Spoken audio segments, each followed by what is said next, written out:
আজকে আমাদের আলোচনার বিষয় হলো এবছর অর্থাৎ 2025 শিক্ষাবর্ষে তোমরা যারা পরীক্ষা দিলে উচ্চ মাধ্যমিকে তোমরা অনার্স নিয়ে পড়বে ইচ্ছা অনেকেরই, কিন্তু কত নম্বর পেলে তুমি অনার্স পাবে, কোন সাবজেক্টে কত নম্বর পেলে অনার্স পাবে, এই বিষয় নিয়ে আজকে আমি তোমাদের সঙ্গে আলোচনা করব। তো তোমাদের বর্তমান যে শিক্ষা পদ্ধতি সেই শিক্ষা পদ্ধতিটা কিন্তু আলাদা। মানে অনেকেই তোমাদেরকে পুরাতন সিলেবাসে মানে পুরাতন যে শিক্ষা পদ্ধতি সেই শিক্ষা পদ্ধতি সম্পর্কে বলবে, কিন্তু বর্তমান যে শিক্ষা পদ্ধতি এই শিক্ষা পদ্ধতি সম্পর্কে অনেকেরই ধারণা কম আছে। মানে অনেকেই এই নতুন শিক্ষা পদ্ধতি সিস্টেমটা জানে না।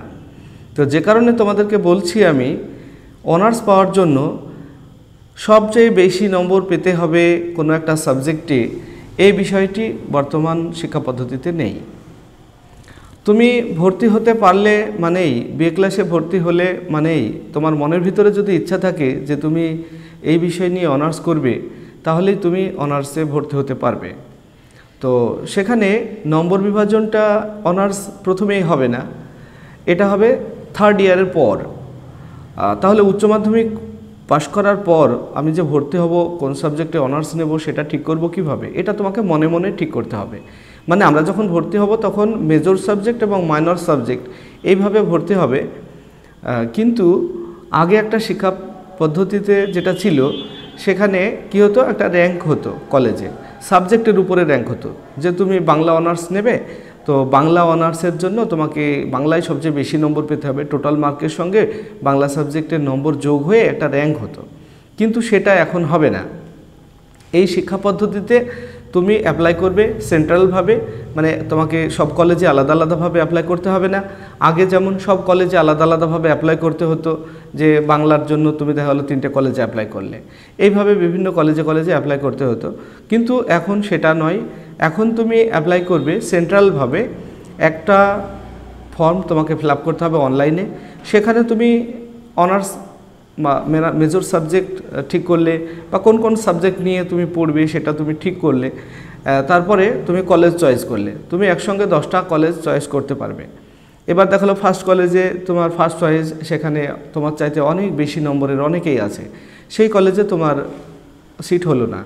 তাহলে সেকেন্ড চয়েস তোমার যে কলেজ ছিল সে কলেজে গিয়েও দেখা গেল যে তোমার যা র্যাঙ্ক আছে, তোমার যা রেজাল্ট, তার চেয়ে অনেক বেশি রেজাল্ট আরও অনেকের আছে, তাহলে তোমারও সেখানে চান্স হলো না। এইভাবে 10টা কলেজ তুমি চয়েস করতে পারবে। 10টা বা তার বেশি হতে পারে, হয়তো এটা একজ্যাক্ট আমার জানা নেই, তবে 10টা তো মিনিমাম অবশ্যই। তো তুমি চয়েস করে নিলে, এবার কোনো না কোনো কলেজে তুমি অবশ্যই চান্স পেয়ে গেলে টোটাল মার্কের ভিত্তিতে। এরপর তুমি ভর্তি হয়ে গেলে। ভর্তি হওয়ার পর তোমার যে সাবজেক্ট মেজর এবং মাইনর সাবজেক্ট হিসাবে নিলে, ফার্স্ট ইয়ার কভার করলে, মানে 2টো সেমিস্টার। ফার্স্ট ইয়ার যখন কভার হয়ে গেল, তোমার একটা মোটামুটি রেজাল্ট হলো, ভালো পাস কোর্স একটা, মানে তোমার পাস হয়ে গেলে আর কি ফার্স্ট ইয়ার, তখন তুমি কিন্তু একটা সার্টিফিকেট পাবে। এই সার্টিফিকেটের নাম হবে কি, সার্টিফিকেট কোর্স। 1 বছরে তুমি কমপ্লিট করে ফেললে তাহলেও কিন্তু তোমার একটা ডিগ্রি হয়ে গেল, সার্টিফিকেট কোর্স। এরপর তুমি দ্বিতীয় বছর আবার পড়লে, দ্বিতীয় বছর কভার করলে, সেখানেও পাস হয়ে গেলে, তাহলে তোমার একটা সার্টিফিকেট হবে। এই সার্টিফিকেটের নাম হলো ডিপ্লোমা কোর্স। তুমি ডিপ্লোমা কোর্স কমপ্লিট করে ফেললে। এরপর তুমি থার্ড ইয়ার পড়লে। থার্ড ইয়ার যখন কমপ্লিট করে ফেলবে তখন তোমার বিএ পাস হয়ে যাবে। তুমি বিএ পাস করে গেলে, অর্থাৎ গ্র্যাজুয়েট তুমি হয়ে গেলে। এরপর আসছে অনার্স প্রসঙ্গ। এই থার্ড ইয়ারে তুমি যদি 70 বা তার বেশি নম্বর পাও, তাহলে অনার্সের জন্য অর্থাৎ 4th ইয়ারে পড়ার জন্য তুমি অ্যাপ্লাই করতে পারবে। তো এখানে তুমি হয়তো আমাকে জিজ্ঞাসা করতে পারো যে স্যার তাহলে এক্স্যাক্ট কত মার্ক, কত পার্সেন্ট পেতে হবে। দেখো, এটা এখনও ক্লিয়ারলি কোনো ইউনিভার্সিটি জানায়নি। কারণ হলো এই শিক্ষা পদ্ধতিটা শুরু হয়েছে 2024 থেকে। 2024-এ যারা উচ্চ মাধ্যমিক পাশ করেছে তারাই প্রথম, তারা এবছরে থার্ড ইয়ার মানে থার্ড সেমিস্টার কভার করলো। এখনও 4th সেমিস্টারের সিলেবাস আসেনি আজকে পর্যন্ত। তাহলে এখনও থার্ড ইয়ার কভার করলে অনার্সে ভর্তি হবে, তখন সেটা বোঝা যাবে। কিন্তু এটা আমাদের একটা নিয়মে বলা আছে ন্যূনতম একটা নম্বর পেতে হবে, কিন্তু সেটা কত সেটা বলা নেই। এটা বলা হবে ধীরে ধীরে আমাদের এই শিক্ষা পদ্ধতিটা এগিয়ে যাচ্ছে, 3rd সেমিস্টার পর্যন্ত এসেছে। আমাদের এখানে 8টা সেমিস্টার হবে 4 বছরে। তো এখানে তুমি 3rd ইয়ার যখন কভার করবে তাহলে 70% বা তার বেশি নম্বর যদি তুমি পাও তাহলে অনার্সের জন্য অ্যাপ্লাই করতে পারবে।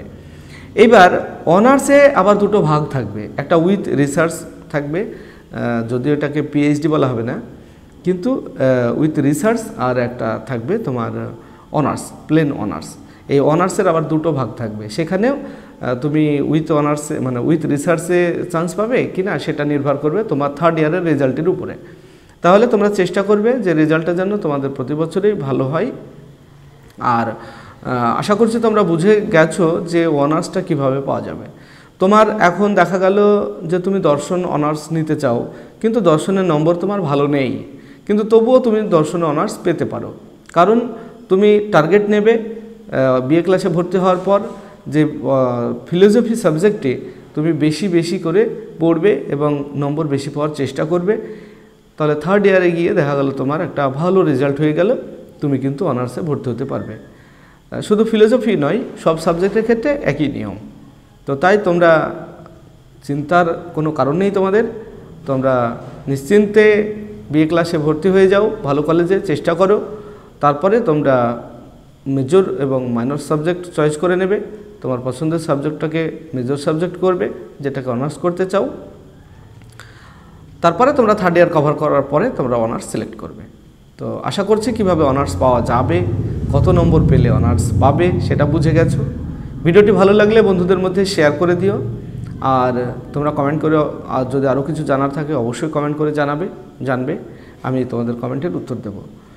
ভিডিওটি ভালো লাগলে লাইক, কমেন্ট এবং শেয়ার করবে। ভিডিওটি শেষ পর্যন্ত দেখার জন্য ধন্যবাদ।